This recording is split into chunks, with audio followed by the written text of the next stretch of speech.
ខ្ញុំម្ចាស់មករកព្រះអង្គដោយមានក្តីសង្ឃឹមព្រះពុទ្ធសូមជួយនាំជីវិតកូនខ្ញុំម្ចាស់មកវិញផងជួយជីវិតកូនខ្ញុំម្ចាស់ផងទៅសូមឲ្យជីវិតគេត្រឡប់មកវិញមកព្រះអង្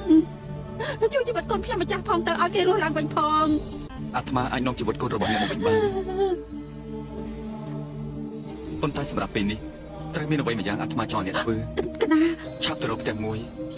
ដែលមានគ្រាប់ពូជជាច្រើនយកមកអាត្មាឃ្លីមកព្រះអង្គខ្ញុំកណានាំគេយកទៅឥឡូវនេះប៉ុន្តែអាត្មាចង់ឲ្យអ្នកចាំថាត្រូវនាំគ្រាប់ពូជនោះមកពីផ្ទះអ្នកណាដែលមិនមានអ្នកស្លាប់ឬក៏ស្លាប់ហើយអាចរស់ឡើងវិញបានកណាព្រះអង្គមកគុំម្ដាយតា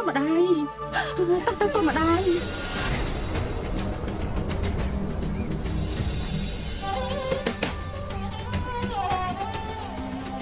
តើអាចឲ្យខ្ញុំសុំគ្រាប់ពូជបានខ្លះទេពិតជាបានហើយពេលនេះអ្នកសុំយកទៅធ្វើអីខ្ញុំសុំសួរបានទេតើមានអ្នកណាស្លាប់នៅក្នុងផ្ទះរបស់លោកទេតើខ្ញុំប្រាប់អ្នកមីយ៉ាងម៉េចទៅម្ដាយខ្ញុំស្លាប់អស់ហើយតាំងពីខ្ញុំនៅក្មេងៗម្ល៉េះអូយឲ្យខ្ញុំសុំទោសខ្ញុំមិនអាចសុំគ្រាប់ពូជពីលោកបានទេ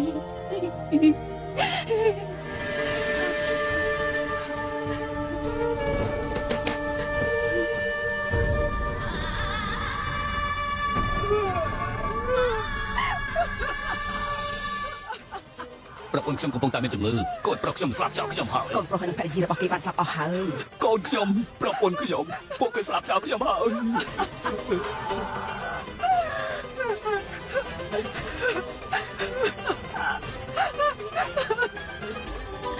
សុំជួយខ្ញុំផងទៅសុំជួយខ្ញុំផង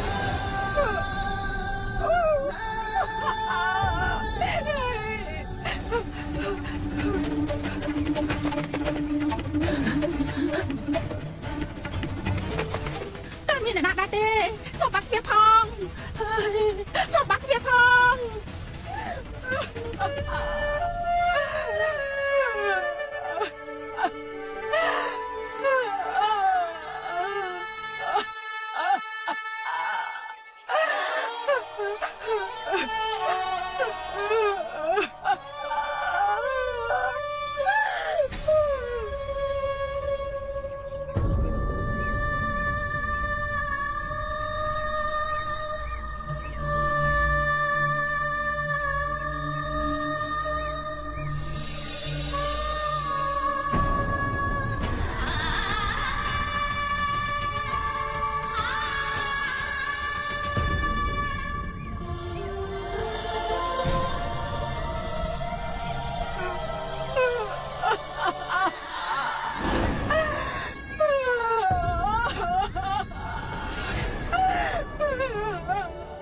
មនុស្សម្នាក់ដែលកើតមកហើយ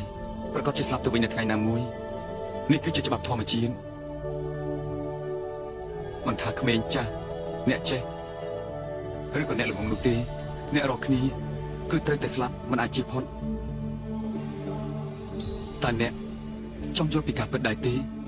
ការពិតបានប្រាប់អ្នកទុកជាមុនហើយមែនទេព្រះច័ន្ទក្នុងពេលរាត្រីគឺជាឧទាហរណ៍ដ៏ធំមួយដើម្បីពិសោធន៍របស់ច្បាប់ធម្មជាតិមានវងតារាជាច្រើននៅជាមួយនឹងព្រះច័ន្ទថ្មីហើយក៏បានរះឡើងរៀងរាល់រាត្រីនៅពេលដែលមានអនុភាពនៃពន្លឺព្រះច័ន្ទអាកាសធាតុក៏ភ្លឺស្វាងតែនៅពេលដែលព្រះច័ន្ទលិចភាពងងឹតក៏ចូលមកដល់ដដែលតាមការពិតភាពងងឹតមិនអាចភ្លឺឡើងវិញទេបើគ្មានអ្នកណាម្នាក់យកភ្លើងឬក៏អ្វីមួយមកភ្លឺ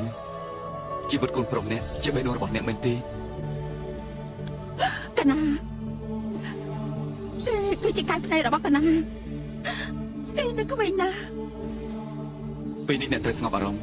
អាត្មាសូមប្រាប់រឿងមួយទៅចុះសច្ចៈគឺជាបរមសុខនៃជីវិតដរាបណាជីវិតមានក្តីទុក្ខសេចក្តីទុក្ខតែងតែតាមរកមនុស្សលោកដូចជាអន្ទោលតាមប្រាណឬគល់ដែលបណ្ដាលឲ្យកើតសេចក្តីទុក្ខគឺដោយសារតែចំណង4ប្រការដែលចងភ្ជាប់ជាមួយអ្វីគ្រប់យ៉ាងធ្វើឲ្យយើងដឹងថាគ្រប់យ៉ាងគឺតាមមកជាមួយយើងព្រះពុទ្ធខ្ញុំមិនចាក់ដកខ្លួនពីសេចក្តីទុក្ខដល់របៀបណាពិតជាមានផ្លូវដោះស្រាយបានចេញពីសេចក្តីទុក្ខបណ្ដាលមកពីអវិជ្ជាមិនថាជារឿងអ្វីឬក៏នៅក្នុងស្ថានភាពបែបណាក៏ដោយចុះមិនថាជាសេចក្តីទុក្ខឬក៏ជាសេចក្តីសុខទេយើងត្រូវធ្វើចិត្តឲ្យស្ងប់នៅពេលដែលយើងធ្វើដំណើរនៅតាមផ្លូវនេះយើងអាចស្រាយចំណងទាំង4ប្រការបានហើយយើងនឹងអាចទៅដល់ទីបំផុតនៃការពិតហើយក្នុងពេលនោះចិត្តរបស់យើងនឹងបានស្ងប់ផុតពីអ្វីទាំងអស់យើងនឹងដឹងថាជីវិតនិងសេចក្តីស្លាប់គឺជាដីនិងខ្យល់ ដែលបានបែងចែកដូចគ្នា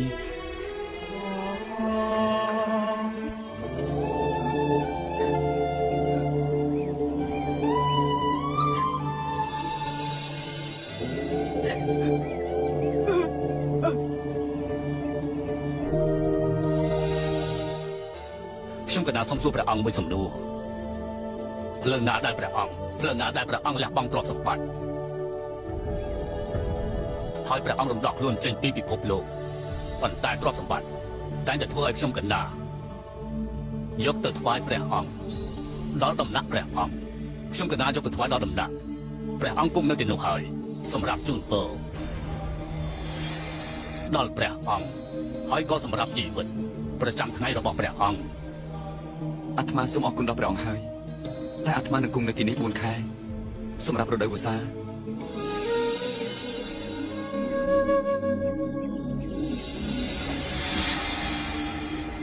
អោព្រះពុទ្ធព្រះអង្គជាអ្នកចម្លងឲ្យខ្ញុំកណាមិនខ្លាចពីសេចក្តីស្លាប់សូមព្រះទទួលទាននៅរបស់ខ្ញុំកណាផង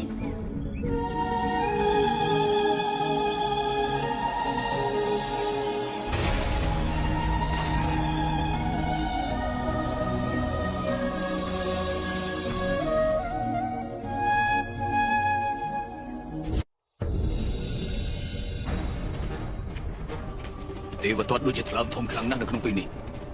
សូមព្រះអង្គកុំខ្យាល់ឲ្យក្រាបទូលចាត់ទុកថាគឺជាមនុស្សប្រហើនទៅចុះទូលនឹងគុំនឹងព្រៀនបដាគេ ព្រះនៅធ្វើបាននេះបានដោយរបៀបណាគេជាមនុស្សដែលគ្មានការយល់ដឹងបន្តិចទៀត ក្រាបទូលព្រះអង្គចង់ជួបទូលនឹងគុំមែនទេ ឯងបានធ្វើឲ្យអាប់អោនកិត្តិយសរបស់ឯងហើយ ទូលនឹងគុំព្រះមហារាជ នន់គេស្រវឹងខ្លាំងណាស់នន់គេនៅជាមួយនឹងឯងរាល់យប់យើងមិនបន្ទោសគេទេពីព្រោះវាគឺជាកំហុសរបស់ឯងណាទេវទត្តឯងដឹងខ្លួនថាធ្វើខុសទីហើយនៅពេលដែលឯងនិយាយជាមួយនឹងយើងនោះឯងកុំគិតថាឯងស្វឹងស្រាឲ្យសោះទេវទត្តឯងចាំបានទេឯងនិយាយមើលងាយយើងឯងនិយាយមើលងាយស៊ីថាច្រើនណាស់យើងមិនចង់ចាប់កំហុសឯងនោះទេព្រោះចាត់ទុកថាឯងនៅក្មេង ប៉ុន្តែមហារាជទូលនឹងគុំ យើងចង់ឲ្យចង់ចាំរឿងមួយឲ្យបានច្បាស់លាស់នេះគឺជាការប្រមានជាលើកចុងក្រោយបើសិនជាឯងហ៊ានឲ្យយើងឃើញឯងនៅក្នុងសភាពស្រវឹងបែបនេះទៀតឬមួយក៏ឯងមកបបួលរាជបុត្រនន់ឬក៏រាជបុត្រណាផ្សេងទៀតឯងត្រូវតែមានកំហុសហើយដល់ពេលនោះកុំថាយើងខ្វះធម៌មេត្តាចំពោះឯងឲ្យសោះដឹងទៀតទេបន្ទាន់ ទូលនឹងគុំយល់ហើយ ឯងយល់ស្អីទៅឯងមិនគួរទុកចិត្តនោះទេយើងគួរតែព្យាយាមបញ្ឈប់ឲ្យពេលឯងអុកទីនន់ទៅដំណាក់ស្រីស្នង ទូលនឹងគុំអត់បានបបួលនំទៅជាមួយទេនំគឺសុំទូលនឹងគុំ ឯងទៅជាម្ចាស់បងរបស់គេបើគេទទូចសុំឯងអស់ច្រើនធ្លាក់ជន់ដងឯងយល់ព្រមដែរទេឯងត្រូវស្ដាប់យើងឲ្យបានច្បាស់ចាប់ពីថ្ងៃនេះតទៅនន់នឹងមិនទៅសម្រាប់ស្រីស្នងទៀតទេបើសិនជាគេទៅមែនឯងជាអ្នកទទួលខុសត្រូវរឿងនេះឯងគឺជាអ្នកខុស គួរឲ្យខ្មាស់ណាស់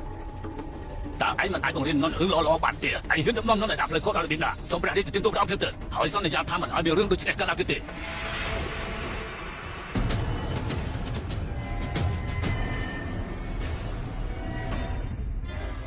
ចាប់អស់ចុះសូមព្រះរាជទានទូលពីព្រះអង្គឲ្យចាប់ដាក់ទៅ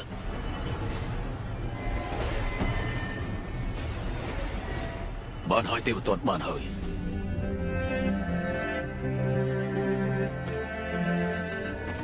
ទេវទត្តគឺជាបរិមរបស់នន់ហើយក៏ជាម្ចាស់ក្មួយគឺជាព្រះបុត្រាដែលយើងសពប្រតិដែរវាធ្វើយើងឈឺចាប់ណាស់នៅពេលដែលឯងធ្វើបែបនេះ ទូលមកគុំមិនធ្វើខុសឲ្យប្រាប់ពេតុលា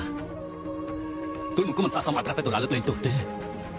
រាជបុត្រដូចជាបុត្រារបស់យើងចឹងឯងគឺជាក្តីសង្ឃឹមរបស់យើងកុំធ្វើឲ្យកំហុសនេះកើតឡើងទៀតទៅបានហើយ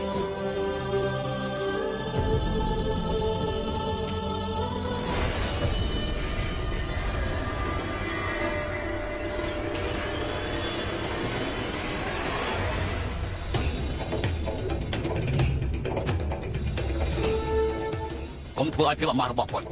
ព្រោះតែរឿងនេះឯងទេវទត្ត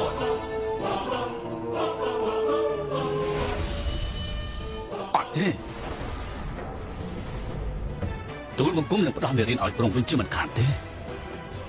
ទូលបង្គំនឹងដណ្ដើមព្រះរាជបល្ល័ង្កពីទ្រង់ឲ្យបានបុត្រធ្វើដូច្នេះដោយវិធីណាទៅវណ្ណនាជួយបុត្រទៅទូលបង្គំស្គាល់គេហើយអាចជឹកសាក់ប្រងហ ហើយនៅពេលនេះទ្រង់នឹងបានឃើញអាចិតសត្វទ្រង់គឺជាដៃគូប្រឆាំងរបស់ទូលបង្គំ